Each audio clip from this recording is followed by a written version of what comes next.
আমরা সকলেই জানি বর্তমান পরিস্থিতিতে চট্টগ্রামবাসী মানুষগুলো আজ তারা বানবাসী হয়ে দাঁড়িয়েছে।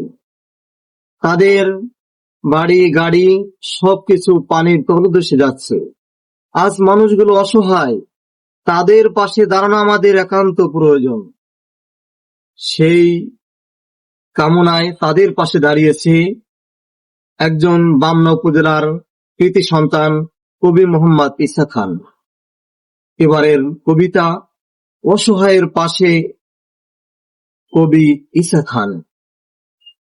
দুর্ভোগ এসে লন্ড ভন্ড হলো এক নিমিষে, চট্টগ্রামবাসী মানুষেরা আজ বন্যায় যাচ্ছে ভেসে। ও মানুষ দাঁড়াও সবে বানবাসীদের পাশে। মা বোনদের আহাজারি, আকাশ বাতাস হচ্ছে ভারী, চোখের সামনে স্বজনেরা ভাসছে লাশে লাশে। ও মানুষ দাঁড়াও সবে বানবাসীদের পাশে। বাড়ি গাড়ি যাচ্ছে ডুবে পানির তলদেশে, মোদের ভাইয়েরা অনাহারে খাচ্ছে ফকির বেশে। ও মানুষ দাঁড়াও সবে বানবাসীদের পাশে।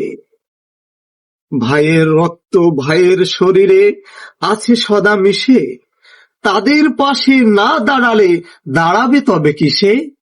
ও মানুষ দাঁড়াও সবে বানবাসীদের পাশে।